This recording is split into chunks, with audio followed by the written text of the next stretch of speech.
Assalamualaikum warahmatullahi wabarakatuh. Nama saya Rosmawati, salah satu guru penggerak di DUPT SPF SD Negeri Parantambun 1 dan mengajar di kelas 2. Assalamualaikum warahmatullahi wabarakatuh. Assalamualaikum warahmatullahi wabarakatuh. Jadi pada kesempatan kali ini kami dari kelompok 1 akan mewawancarai salah satu guru penggerak di SD Negeri Parantambun 1. Baik Ibu, perkenalkan nama saya Audrey Olena Tasya, perwakilan dari kelompok 1. Adapun pertanyaan pertama Ibu terkait sebenarnya apa yang membedakan guru penggerak dan guru lainnya Ibu? Oh iya, membedakannya. Kalau yang membedakan itu guru penggerak itu kan memang ada pelatihannya, ada pendidikan di kelasnya selama itu 7 bulan, paling lama 7 bulan. Nah di situ guru penggerak itu mempunyai posisi memang dia harus memberikan inovasi baru kepada sekolah. Mengimplementasikan apa yang didapat dari guru penggerak. Guru penggerak itu bisa dikatakan sebagai pemimpin pembelajaran karena mereka itu melalui tahap demi tahap melalui pendidikan. Dia banyak mempelajari tentang pembelajaran berdiferensiasi, KSE maupun pemimpin dalam pembelajaran yang berpihak pada murid. Itu yang membedakannya. Jadi guru penggerak ini pelatihannya kurang lebih selama 7 bulan. Dan ini yang dipelajari pembelajarannya ada namanya Alur Merdeka. Baik Ibu, terima kasih banyak. Kemudian sejak kapan Ibu bergelut dengan pendidikan dan bagaimana sistem pendidikan guru penggerak itu Ibu? Kalau bergelut di dunia pendidikan, saya sudah lama. Dari 2004 itu saya menghonor. Tetapi di guru penggerak itu saya masuk di angkatan 9 dan sekarang itu di modul terakhir ini sebelum lokakarya ini saya mulai di guru penggerak itu mulai dari bulan Agustus kalau tidak salah. Itu saya berkecimpung di dunia guru penggerak. Tapi kalau menjadi guru di dunia pendidikan sudah lama. Iya. Kira-kira Ibu, apa yang memotivasi Ibu sehingga ingin menjadi guru penggerak? Memotivasi saya itu sebenarnya menjadi guru penggerak itu dulu saya pertama itu angkatan di Makassar itu saya mendaftar angkatan 2. Motivasi saya itu memang ingin belajar karena saya sesuai dengan filosofi Ki Hajar Dewantara bahwa kita itu seorang guru harus belajar sepanjang hayat. Jadi belajar dan belajar itu motivasi saya supaya saya banyak untuk memberikan kepada anak. Tentunya saya harus juga belajar, bukan cuma anak disuruh belajar. Kita sebagai guru juga harus mempelajari referensi-referensi untuk mengembangkan pembelajaran di kelas yang berpihak pada murid. Itu motivasi saya. Baik, itu tadi tentang guru penggerak Ibu. Tadi ada sekilas tentang pembelajaran berdiferensiasi yang dipelajari di guru penggerak. Kira-kira Ibu ini mendefinisikan pembelajaran berdiferensiasi itu seperti apa dan seberapa penting pembelajaran berdiferensiasi ini di dalam konteks pendidikan menurut Ibu? Pembelajaran berdiferensiasi itu tentu sangat penting ya. Karena di sini kita memetakan dulu anak sebelum kita mengajar secara berdiferensiasi. Kita harus dulu petakan anak-anak, kita metakannya, kita bagi karena kita tahu itu ada 3, ada minat belajarnya, ada profil belajarnya, dan ada prosesnya. Jadi kita harus tahu ini anak kebutuhannya di mana karena setiap anak itu berbeda-beda.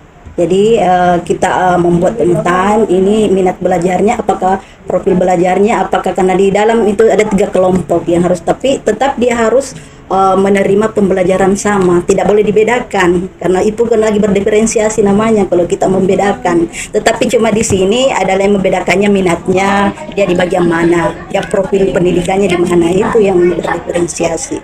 Jadi kebutuhan dan minat belajarnya anak-anak. Apakah Ibu sudah pernah menerapkan pembelajaran berdiferensiasi di kelas Ibu dan seperti apa contohnya yang pernah Ibu terapkan? Oh iya, kalau pembelajaran berdiferensiasi ya tentu saya sudah menerapkannya. Baik sebelum sebenarnya masuk guru penggerak, sebenarnya kita sudah melakukan, cuma kita tidak tahu ini berdiferensiasi apa tidak.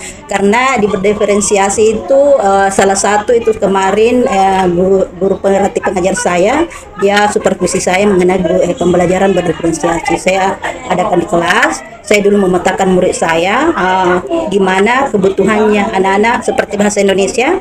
Saya harus memetakan anak yang bagian sudah lancar membaca, yang belum lancar dan memang sama sekali tidak tahu membaca. Nah, itu dikelompokkan. Nah, kita memberikan pembelajaran berepresiasi. Kemudian di dalam satu kelompok itu kita kelompokkan 3 kelompok ya, berdasarkan kelompoknya kita memberikan pembelajaran sesuai dengan kebutuhannya. Yang bagian lancar kita memberikan sebuah kalimat atau bagaimana dia anak-anak itu mampu memenuhi kebutuhannya, karena berbeda kan kebutuhannya dengan yang tidak tahu membaca kan. Di situ kita seorang guru, di situ kita fokus menuntun, membantu menemukan ini anak-anak mencapai kebutuhan belajar. Nah, itu yang berdiferensiasi. Jadi kita tampilkan konten yang mana anak-anak suka gambar, yang mana anak-anak suka biasa itu kan dia cuma bisa cepat menangkap, ada anak-anak ada juga bisa cepat menangkap dengan layar visual. Itu yang saya lakukan di kelas mengenai pembelajaran diferensiasi. Baik Ibu, kira-kira strategi apa yang Ibu lakukan sehingga pembelajaran berdiferensiasi itu bisa tercapai, Ibu?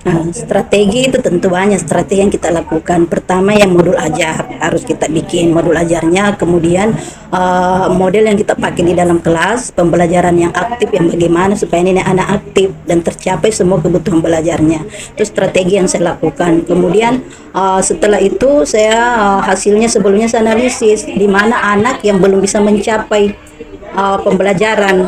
Saya kembali memberikan refleksi baik anak-anak, saya pun meminta kepada rekan sejawat untuk memberikan umpan balik terhadap pembelajaran saya. Itu strategi yang saya lakukan di kelas. Ada banyak strategi. Karena memang pembelajaran berdiferensiasi itu masih banyak teman sebenarnya tidak tahu karena masih belum pernah dipelatihkan tapi kita memang di guru penggerak itu sudah ada diajarkan, tetapi teman-teman sebenarnya sudah melakukan, cuma dia belum tahu ini adalah pembelajaran berdiferensiasi. Mereka sudah melakukan kontennya, dia sudah tampilkan, cuma memang kalau berdiferensiasi kan kita harus membuat asesmen dulu sebelum awal tahun ajaran kita asesmen anak-anak di mana kemampuannya itu. Dalam pembelajaran berdiferensiasi tentunya pasti ada tantangan tersendiri. Kira-kira menurut Ibu tantangan seperti apa itu, Ibu? Dan bagaimana caranya Ibu biasanya mencari solusi terhadap tantangan yang ada? Tantangan yang saya hadapi itu di kelas banyaknya itu masih ada yang anak kurang aktif.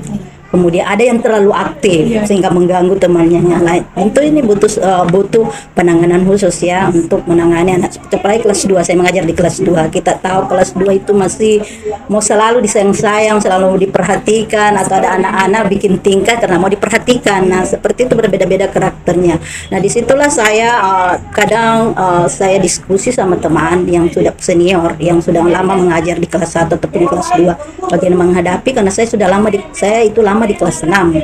Nah, baru saya ini dua kali turun di kelas 2 karena kebetulan habis cuti dan saya melahirkan meminta memang kebijaksanaan kepala sekolah saya di kelas 2 karena masih anak karena di kelas 2 kan bisa setelah pulang saya bisa anak-anak tapi ini memang di kelas 2 penuh tantangan kalau anak kelas rendah kita hadapi. Nah, mungkin adik-adik kalau masuk di kelas 2 mengajar di kelas rendah seperti itu tantangannya. Anak-anak tidak mau tenang di kelas, selalu mau jalan, ada yang ganggu temannya, kita tegur yang satu, memberikan motivasi yang lain, di sana lagi yang ribut. Jadi memang penuh.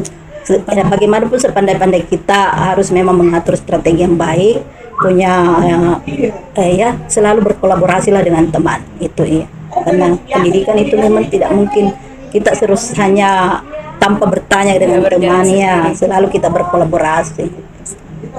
Itu tadi yang saya tangkap dari kelas rendah. Kalau di kelas tinggi kira-kira tantangan seperti apa itu Ibu yang biasa terjadi? Maka di tantangan di kelas tinggi itu biasa terjadi itu mereka masih biasa malu-malu mengungkapkan idenya.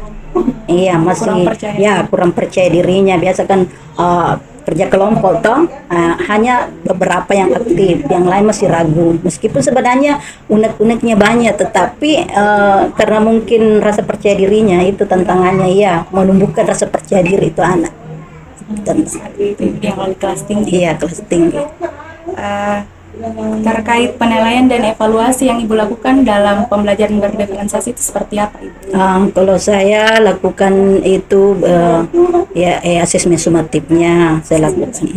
Kemudian saya olah hasilnya bermacam-macam juga karena biasa juga anak-anak itu senang dengan apa namanya itu menjodohkan, artinya mencari kayak kata sambungannya seperti itu kalau di kelas rendah. Itu asesmen yang saya lakukan di kelas Yang sumatif. sumatifnya. Kira-kira Ibu ada saran atau tips yang bisa Ibu bagikan kepada kami dalam menerapkan pembelajaran berdiferensiasi ini dan strategi-strateginya mungkin, Ibu?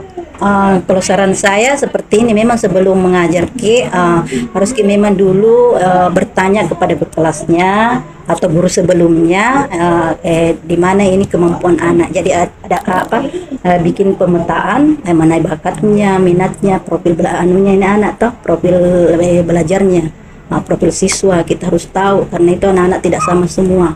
Nah itu yang pertama kita lakukan. Setelah itu kita bikin modul ajarnya atau RPP, kan dulu RPP, sekarang kan modul ajar kurikulum merdeka. Iya.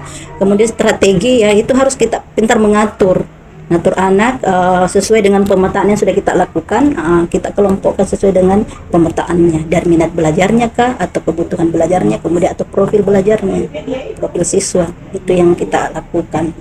Sebagai tips. Dan insya Allah berhasil. Kalau memang dalam mengajar itu pasti ada tantangan, selalu ada tantangan. Iya, Karena anak-anak itu dalam kelas berbeda-beda karakter. Karena ada banyak siswa. Iya, banyak siswa. Tidak sama kalau sedikit siswa. Kalau lebih 30 siswa dalam kelas itu sudah sebenarnya tidak efektif. Iya. Batas maksimalnya berapa? Sekarang itu di Dapodi itu 28 sebenarnya. Iya, tapi kan kadang ada mahasiswa pindah, kita tidak enak, tidak terima karena memang dekat dari rumah sini toh, umpamanya dia berlokasi di sini, jadi harus diterima. Seperti itu. Terima kasih banyak Ibu Iya. atas jawaban-jawabannya. Sangat bermanfaat bagi kami untuk bagaimana nantinya bisa menjadi seorang guru Ya, profesional. insya Allah.